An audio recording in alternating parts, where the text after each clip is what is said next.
de Politicar, que soy Guillermo Torres Quirós y ese es el dato político de esta semana. Francisco José Hernández Manduján. Tal vez a usted ese nombre no le diga mucho, pero tal vez su apodo, su nombre artístico, sí, Coche. Y es que su paisano Andrés Manuel López Obrador, quien recurrentemente saca frases de canciones de quien fuera el ciclón del sureste, el hombre del overol, el cantante que de alguna manera en la década de los años 80, pues mezcló la música tropical con el rock and roll. Chicoche y la Crisis, el grupo que fundaría en 1968, después de haber pasado por otros grupos como los Bárbaros. Ese Chicoche que nos dejó canciones como Que Pompó, de Quién Chon, Los Nenes con los Nenes, Donde el Tagarol Temblor, y sin duda la canción que esta semana se inmortalizó nuevamente, Uy, qué miedo. Uy, qué miedo es lo que dijo López Obrador en referencia a las quejas del gobierno norteamericano en relación con el TEMEC, el tratado entre México, Estados Unidos y Canadá, el tratado comercial que reemplazó al TLC. Es que el gobierno norteamericano, al igual que el canadiense, que se sumó horas después, no están de acuerdo con el monopolio que quiere establecer México con el tema de Pemex y la Comisión Federal de Electricidad. Hay que recordar que con la reforma energética en la época de Enrique Peña Nieto, en la época del Pacto por México, se abrió el que la iniciativa privada, especialmente la extranjera, pudiera hacer inversiones en el tema energético. Pero eso se fue echando atrás con la contrarreforma que hizo esta administración. Y es que apenas la semana pasada vimos a un López Obrador tembloroso que se hacía pequeño ante la presencia de un débil presidente norteamericano como es el presidente Biden. Y bueno, pues López Obrador ahí no se puso tan bravo como ahora al hacer referencia a esta canción de Chicoche, Uy, qué miedo, pues al hacer referencia que no tiene miedo que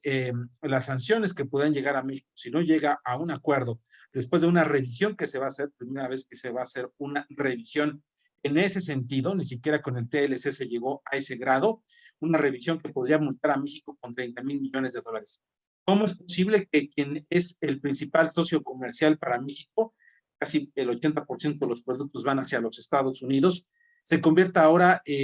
por decisión y por capricho presidencial en un enemigo, un nuevo frente de esos tantos que le gusta abrir a López Obrador y que los abre ante la crisis política que vive, ante el desastre de situaciones como, por ejemplo,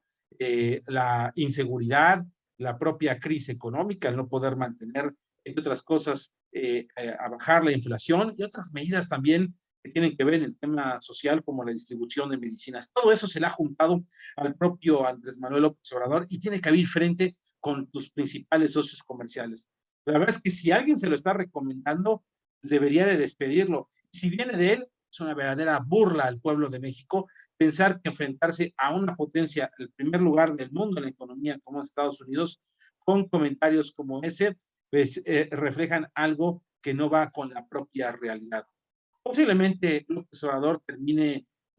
pues de alguna manera agachando la cabeza y poniéndose al servicio norteamericano, como lo ha hecho en las otras ocasiones en las que ha tenido problemas con el gobierno, ya sea de Donald Trump o con el gobierno del presidente Biden. Y si bien parece que López Obrador quiere aprovechar la baja de Biden para así provocar y mostrar algunos elementos ideológicos y así ganar fuerza, eso no le garantizan a un López Obrador que también por temas electorales empiece a darse una persecución más fuerte por parte no solamente de la justicia norteamericana, sino también por parte de algunos aliados o algunos miembros del Partido Republicano que pueden ver sangre fresca para su lucha política en el mes de noviembre, que se renueva una parte del Congreso de los Estados Unidos. Así es como un López Obrador, que suele ser como el niño bravucón de la escuela, y en esta ocasión, en el viaje apenas hace unos días, agachaba la cabeza y ahora, frente a las cámaras que él domina, las de la mañanera, decidió decir, uy, qué miedo, y recordar a el buen Chicoche, este cantante que inmortalizó en la década de los 80 un estilo musical guapachoso y que sin duda, si viviera hoy en día, podría escribir nuevas canciones también de tipo político, porque las hizo, como la canción de precisamente Uy, qué miedo, o la reforma agraria, en la que hacía una crítica a lo que hacía en ese momento el viejo sistema político mexicano. Así que veremos a un López Obrador que utiliza para bienes internos el ponerse en un ton bravucón, pero que en otras circunstancias simple y sencillamente agacha la cabeza. Así es la política mexicana, así es la dinámica del poder y así es como un López Obrador se pone a Sansón con las patadas y enfrentarse a los Estados Unidos puede traer consecuencias muy fuertes. No es el momento, señor presidente. Ojalá haga una recapacitación en ese sentido, o si ya abrió ese frente, hágalo bien ante las circunstancias de nuestros tiempos.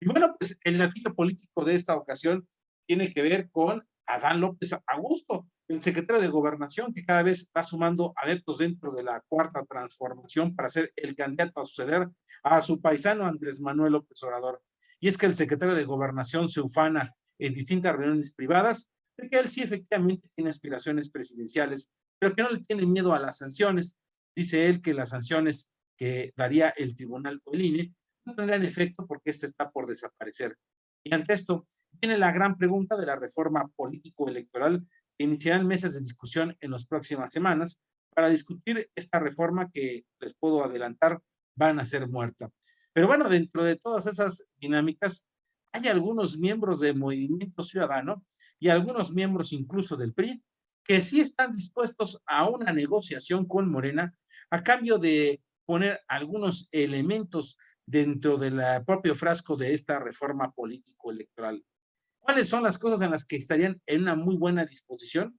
Pues, entre otras cosas, se habla de subir todavía más el margen para mantener el registro como partido político, el hecho de modificar la integración del Tribunal Electoral y del propio INE, no así la forma en la que sean electos los consejeros, y también la discusión de decir por parte de algunos miembros de MC y del PRI que la segunda vuelta electoral no está en sus planes. Sin embargo, al bloque opositor, eso, y que el narcotráfico no meta las manos es lo más importante. ¿Quién ganará la lucha de las vencidas? Lo que sí es que allá hay diálogo, por lo menos de legisladores de Movimiento Ciudadano y del PRI, que están dispuestos a abrir un poquito más la puerta para beneficiarse ante una nueva reforma política electoral. Así las cosas. Y, uy, qué miedo.